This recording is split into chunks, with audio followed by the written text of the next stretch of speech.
अध्याय 46 बाबा की गया यात्रा, बकरों के पूर्व जन्म की कथा।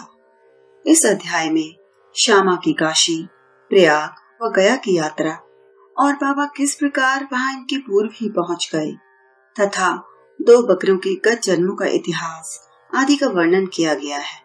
प्रस्तावना। हे साईं, आपके श्री चरण धन्य हैं और उनका स्मरण कितना सुखदायी है। आपके भव भय विनाशक स्वरूप का दर्शन भी धन्य है, जिसके फलस्वरूप कर्म बंधन छिन्न भिन्न हो जाते हैं। यद्यपि अब हमें आपके सगुण स्वरूप का दर्शन नहीं हो सकता, फिर भी यदि भक्तगण आपके श्री चरणों में श्रद्धा रखें तो आप उन्हें प्रत्यक्ष अनुभव दे दिया करते हैं। आप एक अज्ञात आकर्षण शक्ति द्वारा निकटस्थ या दूरस्थ भक्तों को अपने समीप खींचकर उन्हें एक दयालु माता के समान हृदय से लगाते हैं। हे साईं, भक्त नहीं जानते कि आपका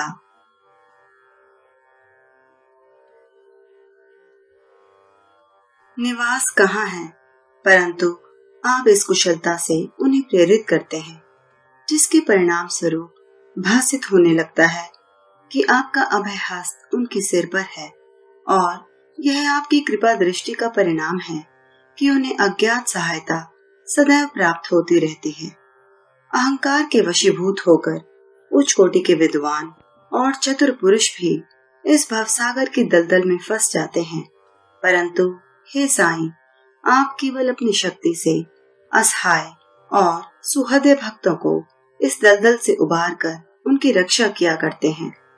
पर्दे की ओट में छिपे रहकर आप ही तो सब न्याय कर रहे हैं, फिर भी आपकी संपूर्ण जीवन गाथा कोई न जान सका।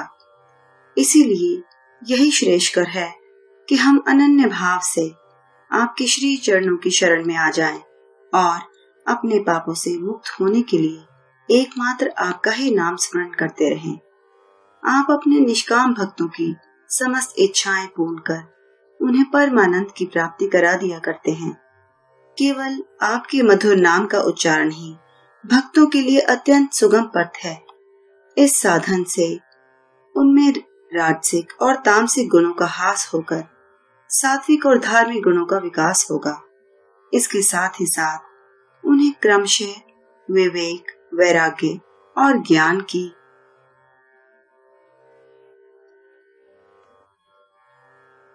प्राप्ति हो जाएगी।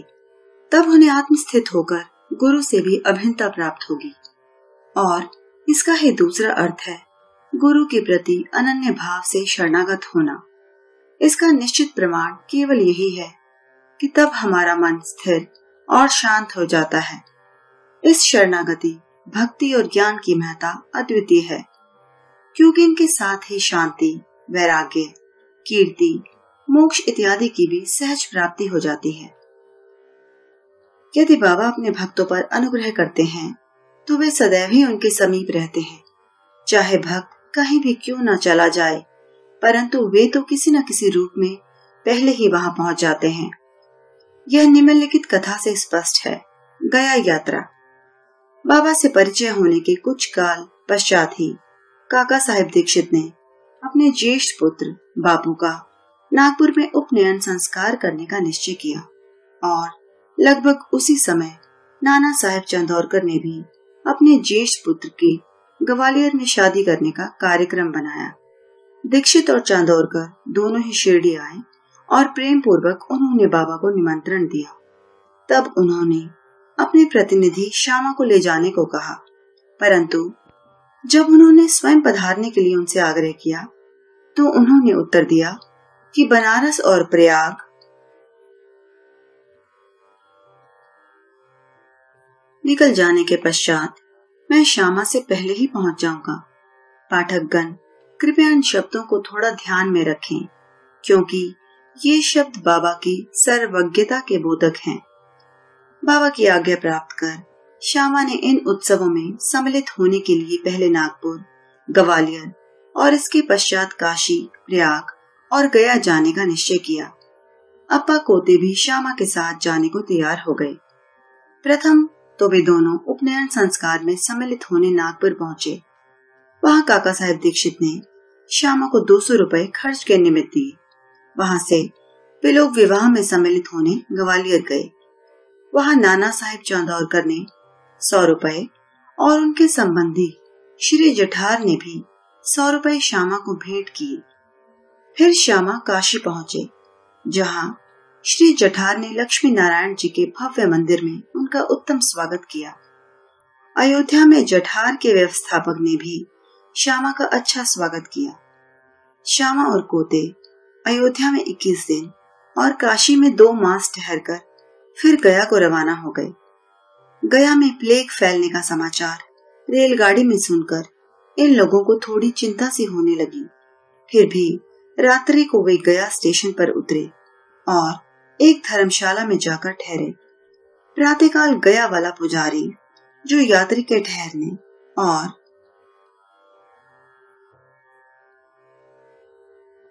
भोजन की व्यवस्था किया करता था, आया और कहने लगा कि सब यात्री तो प्रस्थान कर चुके हैं, इसलिए अब आप भी शीघ्रता करें। श्यामा ने सहज ही उनसे पूछा कि क्या गया में प्लेग फैला है? तब पुजारी ने कहा कि नहीं, आप निर्विघ्न मेरे यहाँ पधारकर वस्तु स्थिति का स्वयं अवलोकन कर लें। तब वे उसके साथ उसके मकान पर पहुंचे। उसका मकान क्या, एक विशाल भवन था जिसमें पर्याप्त यात्री विश्राम पा सकते थे। श्यामा को भी उसी स्थान पर ठहराया गया जो उन्हें अत्यंत प्रिय लगा। बाबा का एक बड़ा चित्र, जो कि मकान के अग्रिम भाग के ठीक मध्य में लगा था, देखकर वे अति प्रसन्न हो गए। उनका हृदय भर आया और उन्हें बाबा के शब्दों की स्मृति हो आई कि मैं काशी और प्रयाग निकल जाने के पश्चात श्यामा से आगे ही पहुंच जाऊंगा। श्यामा की आंखों से अश्रुओं की धारा बहने लगी और उनके शरीर में रोमांच हो आया तथा कंठ रुध गया और रोते रोते उनकी खिग्गियां बंध गई। पुजारी ने श्यामा की जो ऐसी स्थिति देखी तो उसने सोचा कि यह व्यक्ति प्लेग की सूचना से भयभीत होकर रुदन कर रहा है, परंतु श्यामा ने उसकी कल्पना के विपरीत ही प्रश्न किया कि यह बाबा का चित्र तुम्हें कहाँ से मिला? उसने उत्तर दिया कि मेरे 200-300 दलाल मनमाड़ और पुनतांबे क्षेत्र में कार्य करते हैं। वहां शिरडी के साईं महाराज की कीर्ति मुझे सुनाई पड़ी। लगभग 12 वर्ष हुए मैंने स्वयं शिरडी जाकर बाबा के श्री दर्शन का लाभ उठाया था और वहीं श्यामा के घर में लगे हुए उनके चित्र से मैं आकर्षित हुआ था। तभी बाबा की आज्ञा से श्यामा ने जो चित्र मुझे भेंट किया था, यह वही चित्र है। श्यामा की पूर्व स्मृति जागृत हो आई और जब गया वाले पुजारी को यह ज्ञात हुआ कि वे वही श्यामा हैं जिन्होंने मुझे इस चित्र द्वारा अनुग्रहित किया था और आज मेरे यहाँ अतिथि बनकर ठहरे हैं, तो उसके आनंद की सीमा न रही। दोनों बड़े प्रेम पूर्वक मिलकर हर्षित हुए। फिर पुजारी ने श्यामा का बादशाही ढंग से भव्य स्वागत किया। वह एक धनाढ्य व्यक्ति था। स्वयं डोली में और श्यामा को हाथी पर बिठाकर खूब घुमाया तथा हर प्रकार से उनकी सुख सुविधा का ध्यान रखा। इस कथा ने सिद्ध कर दिया कि बाबा के वचन सत्य निकले। उनका अपने भक्तों पर कितना स्नेह था, इसको तो छोड़ो, वे तो सब प्राणियों पर एक सा प्रेम किया करते थे और उन्हें अपना ही स्वरूप समझते थे। यह निम्नलिखित कथा से भी विदित हो जाएगा।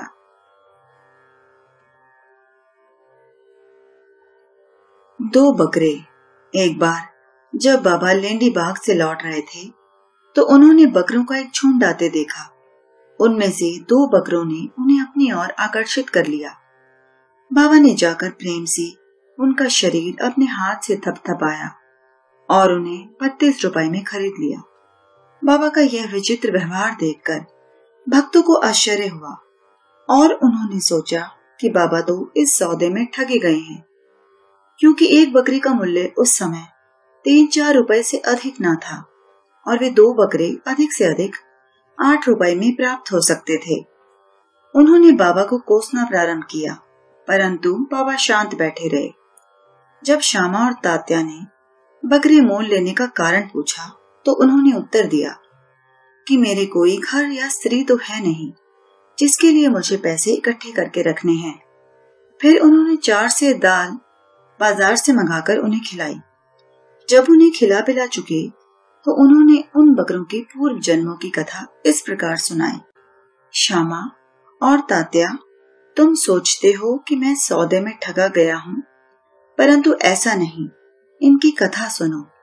गत जन्म में दोनों सगे भाई थे और पहले इनमें परस्पर बहुत प्रेम था, किंतु छोटा भाई बहुत परिश्रमी था, जिसने पर्याप्त धन उपार्जन कर लिया था, जिससे बड़ा भाई अपने छोटे भाई से ईर्ष्या किया करता था।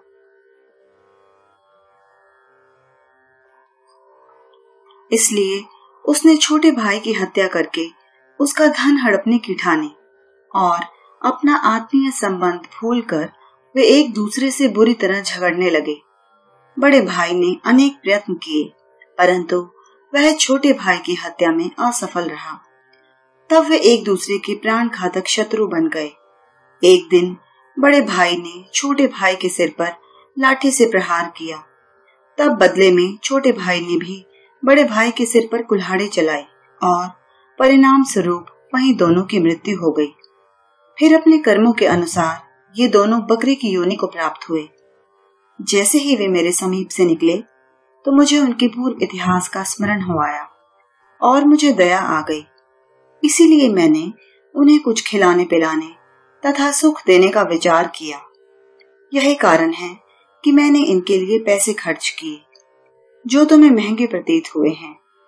तुम लोगों को यह लेन देन अच्छा नहीं लगा, इसीलिए मैंने उन बकरों को गडरियों को वापस कर दिया। केवल मनुष्य ही नहीं, सभी प्राणियों के लिए बाबा के हृदय में अपार प्रेम था। श्री सद्गुरु साईनाथ अर्पणमस्तु। शुभम भवतु।